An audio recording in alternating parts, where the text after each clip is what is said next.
देखिए, जो बड़ी खबर आ रही है वो खाड़ी देश कतर से आई है और कतर में भारत की बड़ी कूटनीतिक जीत हुई है। तो कतर ने 8 भारतीयों को रिहा कर दिया है। 8 में से 7 भारतीय वापस वतन लौट आए हैं। भारत सरकार ने कतर सरकार के इस फैसले की तारीफ की है। वापस इंडिया पहुंच गए हम सेफ एंड साउंड और definitely honourable prime minister Shri Modi को धन्यवाद करना चाहेंगे कि उनके पर्सनल इंटरवेंशन से ये पॉसिबल हुआ और गवर्नमेंट ऑफ कतर के हिज एक्सेलेंसी द अमीर को कि उन्होंने ये होने दिया एंड बस यही बोलना चाहेंगे। Thank you very much. Without the intervention of prime minister Modi it won't be आज हम आपके सामने खड़े नहीं हो रहे होते। Very very thankful government and prime minister Modi की हम लोग बाहर आ सकें और वापस अपने कंट्री। क्या ये इंडिया की डिप्लोमेटिक विन नहीं है? तो सबसे पहले तो बात यह है कि बहुत बहुत मुबारकबाद सिर्फ उनके परिवारजनों को नहीं, सिर्फ उनको नहीं, ये पूरे भारत का मुद्दा है।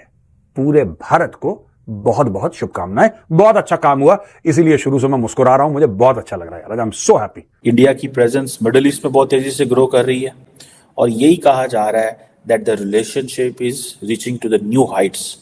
जिस तरह पाकिस्तान कहता है ना जी कि हम higher than Himalayas and all that, ठीक है, लेकिन असल में कि 7 जो मिडिल ईस्ट स्टेटें हैं उन्होंने मोदी साहब को हाईएस्ट सिविलियन अवार्ड दे रखे हैं उन्होंने। और जो भारतीय डायस्पोरा है उसका इन कंट्रीज के अंदर, कतर के अंदर, यूएई के अंदर, बहरीन के अंदर उनका बड़ा इन्फ्लुएंस है, बिजनेस है, उनके टेक्नोक्रेट हैं। जो हकीकत ये कहना कम नहीं होगा कि उनकी गवर्नमेंट का सारा सिस्टम चलाने वाले भारतीय हैं लोग वहां पे। ठीक है जी। अब मैं दोस्तों आपको 1-2 और बातें बताता हूं, बड़ी इंटरेस्टिंग। क्या हुआ कि भारत में जब ये हो रहा था तब यहां पे एज यूजुअल लोगों ने छाती पीटी। सुब्रमण्यम स्वामी साहब ने तो सीधा सीधा प्राइम मिनिस्टर मोदी से इस्तीफा ही मांग लिया कि अगर इनको सजाए मौत हो जाती है तो पीएम शुड रिजाइन। जय हिंद दोस्तों, कतर की जेल में हमारे जो 8 नेवी का ऑफिसर बंद थे उसमें से 7 लोगों की रिहाई हो चुकी है और उनकी रिहाई ये दर्शाता है कि हमारी विदेश नीति कितनी स्ट्रांग है। मोदी जी की शेख से बीच में न्यूज़ भी फ्लैश हुई थी, वहाँ की शेख से जो बात हुई थी तो उन्होंने बोला था कि अगर हमारे नेवी ऑफिसर दोषी हैं तो आप उनको बेधड़क सज़ा दीजिए, लेकिन अगर उनकी अगेंस्ट कोई एविडेंस आपके पास नहीं है तो आपको कोई राइट नहीं है कि आप उन्हें अपने यहाँ कैद करके रखिए। और उसमें से 7 की वतन वापसी हो चुकी है। एक के लिए प्रयास जारी है, उसमें कुछ एविडेंस, कुछ पेपर वर्क अभी पेंडिंग था, इसलिए एक ऑफिसर की रिहाई नहीं हो सकी है। वो भी बहुत जल्द वतन वापसी उनकी भी होगी।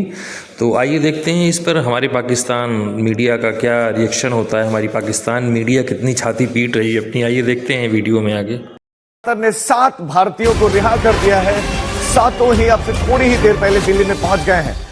ये सभी लोग नेवी के पूर्व अधिकारी हैं जिन्हें कतर में गिरफ्तार किया गया था और न सिर्फ गिरफ्तार किया गया था बल्कि फांसी की सजा हो गई थी। लेकिन भारत सरकार की डिप्लोमेटिक जीत, बहुत बड़ी जीत, भारत सरकार के डिप्लोमेटिक प्रयासों के चलते उन्हें छोड़ दिया गया है। कुल 8 भारतीयों को दरअसल जासूसी के आरोप में कतर में गिरफ्तार किया गया, तो उनमें से 7 को छोड़ दिया गया है और ये सभी लोग दिल्ली में पहुंच गए हैं। प्राइम मिनिस्टर मोदी और उनका पर्सनल इंटरवेंशन, उनका इंटरेक्शन, और एक और मौका लेना चाहता हूं कि थैंक करूंगा अमीर को कतर के, जिनके उनके इंटरेक्शन के कारण आज हम यहाँ खड़े हैं। It's only possible due to the intervention of our prime minister and his personal interaction and involvement with the amir of Qatar. We have waited almost 18 months to be back in India. We're extremely grateful to the Honorable Prime Minister Shri Narendra Modi ji. It certainly wouldn't have been possible without his personal intervention and that equation with the Emir of Qatar. क्या करते हैं आप? मैं chartered accountant हूँ। Chartered accountant है। Politics का पता है, आइडिया है थोड़ा बहुत, या बस काउंटिंग होती रहती है? स्लाइड थोड़ा बहुत, not as much but slide.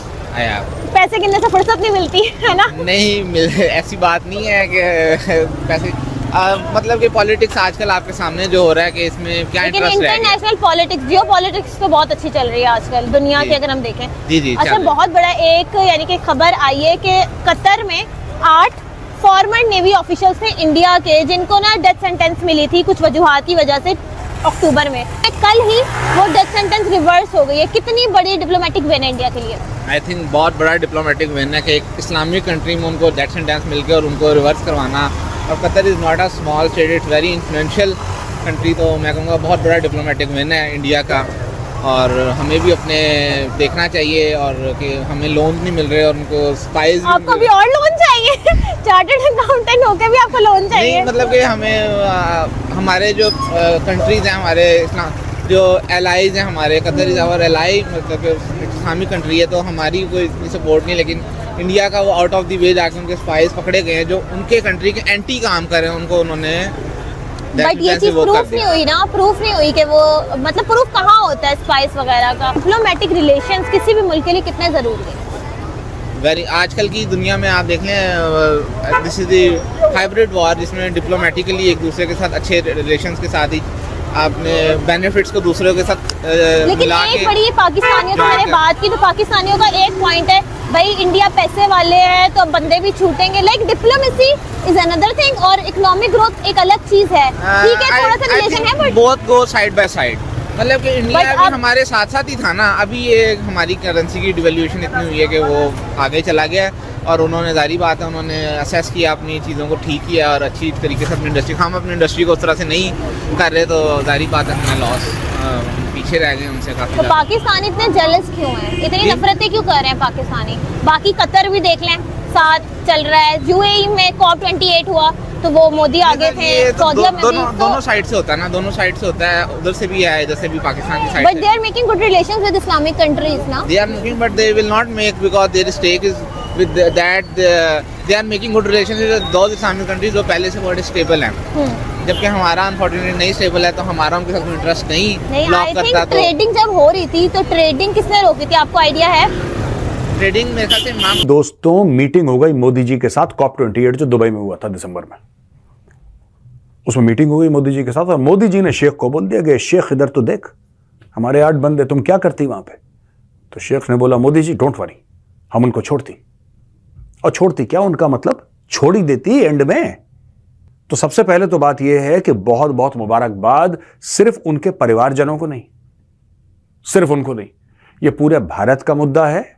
पूरे भारत को बहुत बहुत शुभकामनाएं। बहुत अच्छा काम हुआ, इसीलिए शुरू से मैं मुस्कुरा रहा हूं, मुझे बहुत अच्छा लग रहा है यार, आई एम सो हैप्पी। और कतर के बीच में ट्रेड कितना है?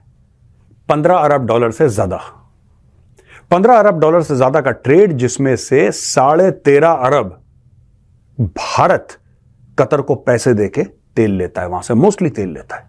तो यानी कि कतर का फायदा है और भारत उसके 4-5 टॉप ट्रेडिंग पार्टनर्स में से है जहां तक तेल की बात है।